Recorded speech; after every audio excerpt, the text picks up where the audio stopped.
पटना शहर की एक तंग गली के कोने में एक झोपड़ी नुमा घर था। वही रहता था रघु, एक 35 वर्षीय गरीब सब्जी वाला। उसके पास ना कोई जमीन थी, ना कोई संपत्ति और ना ही कोई पढ़ाई। उसके पास था तो बस एक ठेला, कुछ सब्जियां और ईमानदारी से भरी मेहनत करने का हौसला। रघु हर रोज सुबह 4 बजे उठता, सिर पर टोकरा और हाथ में सब्जियों की बोरी लेकर वो मंडी पहुंच जाता। वहां से ताजी सब्जियां खरीदकर वो शहर की गलियों में घूम घूम कर बेचता। बारिश हो या धूप, रघु कभी नहीं रुका। रघु का परिवार बड़ा था, बूढ़ी मां, बीमार पत्नी और 2 छोटे बच्चे। रोज की कमाई मुश्किल से 2 वक्त की रोटी का इंतजाम कर पाती थी। कई बार रघु को खुद भूखा रहना पड़ता ताकि बच्चे दूध पी सके। वो कहता, अगर मैंने हार मान ली तो मेरे बच्चों का भविष्य कौन बनाएगा। उसकी ईमानदारी की चर्चा मोहल्ले में हर कोई करता। ग्राहक जानता था कि रघु ताजी और तोली हुई सब्जियां देता है, दाम भी सही। लेकिन कोई नहीं जानता था कि इस साधारण से सब्जी वाले के मन में कुछ बड़ा करने का सपना पल रहा है। एक दिन एक अमीर ग्राहक ने रघु से कहा, तुम इतने ईमानदार हो लेकिन हमेशा इस ठेले पर ही रह जाओगे क्या? कभी कुछ बड़ा करने का सोचा? रघु ने झेपते हुए कहा, साहब, सोचना तो बहुत कुछ चाहता हूं, लेकिन करूं कैसे? पैसे ही नहीं है। उस अमीर आदमी ने जाते जाते कहा, किसी चीज की शुरुआत करने के लिए पैसे से ज्यादा जरूरी होता है इरादा। अगर इरादा साफ तो रास्ते खुद बन जाते हैं।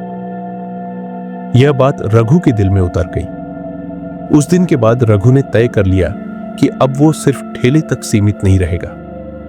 रघु के एक जानकार लड़के ने उसे बताया कि आजकल लोग ऑनलाइन सब्जियां ऑर्डर करते हैं।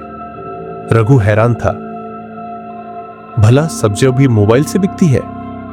लड़के ने उसे थोड़ी ट्रेनिंग दी, मोबाइल चलाना सिखाया और एक छोटा सा इंस्टाग्राम पेज बना दिया। रघु की ताजी सब्जियां। रघु ने वही ईमानदारी से काम जारी रखा, लेकिन अब वो अपने ग्राहकों से कहता, ऑनलाइन भी मंगवा लो, मैं घर पर पहुंचा दूंगा। धीरे धीरे उसकी ऑनलाइन डिलीवरी चलने लगी, ग्राहक बढ़ने लगे और लोगों को उसका काम पसंद आने लगा। रघु की मेहनत रंग लाने लगी थी। जब थोड़ी आमदनी बढ़ी तो रघु ने एक छोटा सा किराए का दुकान खोला। अब वो मंडी से नहीं, सीधे गांव के किसानों से सब्जियां खरीदता। इससे उसे ताजी सब्जियां सस्ते में मिलती और ग्राहकों को भी फायदा होता।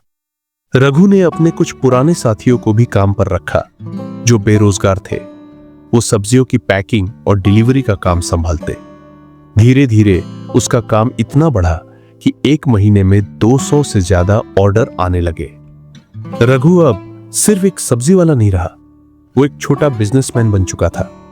एक दिन एक यूट्यूबर ने रघु का वीडियो बना दिया जिसमें उसकी संघर्ष भरी कहानी थी। वीडियो वायरल हो गया, लोगों ने तारीफों की बौछार कर दी और रघु की सब्जियां हो एक ब्रांड बन गई। रघु ने farm to home by Raghu नाम से एक स्टार्टअप शुरू किया, जिसमें वो गांव के किसानों से ताजी सब्जियां सीधे ग्राहकों के घर पहुंचाता। अब उसके पास एक छोटी टीम थी, एक ऐप डेवलपर, एक पैकेजिंग टीम और 4 डिलीवरी बॉय। कुछ महीनों बाद उसे एक इन्वेस्टर ने संपर्क किया और 25 लाख रुपए का इन्वेस्टमेंट दिया। 4 साल के भीतर रघु का स्टार्टअप करोड़ों में पहुंच गया। आज उसकी कंपनी हर महीने 20,000 से ज्यादा सब्जी ऑर्डर डिलीवर करती है। उसका बिजनेस अब पटना से निकलकर बिहार के कई शहरों तक पहुंच चुका है। लेकिन रघु आज भी अपने पुराने ठेले को संभाल कर रखा है। जब भी समय मिलता है वो उसी गली से गुजरता है जहां से उसकी कहानी शुरू हुई थी। रघु की सफलता की कहानी अब टीवी चैनलों, न्यूज वेबसाइट्स और मैगजीन में छपने लगी। एक शो में जब उसे सब्जी वाला करोड़पति कहा गया तो रघु ने मुस्कुराते हुए कहा, मैं आज भी खुद को वही सब्जी वाला मानता हूं, बस फर्क इतना है कि अब मेरी थैली में सब्जियां ही नहीं, सपनों की खुशबू भी होती है। अब रघु हर साल गरीब बच्चों की पढ़ाई के लिए स्कॉलरशिप देता है और गांव के किसानों के लिए ट्रेनिंग कैंप लगवाता है, ताकि वो भी मिडिलमैन के चंगुल से निकलकर सीधे ग्राहक तक पहुंच सके। रघु की कहानी हमें सिखाती है कि गरीबी कभी किसी के सपनों को नहीं रोक सकती। अगर इंसान मेहनत करने को तैयार हो, अगर इरादा साफ हो और अगर वो हार ना माने। एक ठेले से शुरू हुआ सफर करोड़ों की कंपनी तक पहुंचा। आज रघु जैसे लोग ही असली प्रेरणा है, जो बिना किसी शोर के ईमानदारी और मेहनत से इतिहास रचते हैं।